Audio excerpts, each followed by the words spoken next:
ఏదైతే నేను social work చేస్తున్నానో ఆ సోషల్ వర్క్లో మరియు ఆధ్యాత్మిక కార్యక్రమాల్లో చెర్లపల్లి జైలుకి వెళ్ళే అవకాశాలు నాకు వచ్చాయి. జైలుకి వెళ్ళున్నాను. ఎందుకోసమో వాళ్ళకి పర్సనల్ డెవలప్మెంట్ క్లాసెస్ ఇవ్వడం కోసమేనా, ఆధ్యాత్మిక విషయాలు చెప్పడం కోసమేనా. అయితే అక్కడ కొంతమందితో నేను మాట్లాడాను. దాంట్లో ఒక వ్యక్తి అంటున్నాడు, 6 సంవత్సరాల నుంచి జైల్లో ఉన్నాడు. ఎందుకు వచ్చావు జైలుకి అంటే, తను తన భార్య ఇంట్లో ఒక 2 కూతుర్లు ఉన్నారు వాళ్ళకి. అయితే ఒక చిన్న విషయంలో గొడవ వచ్చింది. తను తన భార్యను చాలా ఇష్టపడతాడు, చాలా ప్రేమిస్తాడు కూడాను. మరి అప్పుడు ఏం జరిగిందంటే, ఆ కోపంలో కర్ర తీసుకొని తన భార్యను కొట్టాడు. ఆ దెబ్బకి ఆమె చనిపోతుంది. కేసు పెట్టారు. ఈరోజు జైల్లో ఉన్నాడు. ఆమె చనిపోయింది, ఇతను జైలుకి వచ్చేసాడు. 2 పిల్లలు ఏమైపోయారు?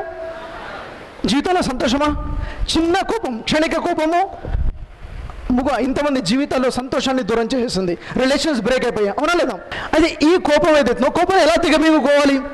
ప్రవక్త ముహమ్మద్ సల్లల్లాహు అలైహి వసల్లం మాట చెప్పారు. ఏం చెప్పారంటే, నిజమైన వీరుడు అంటే ఎవరో తెలుసా అని అడిగారు.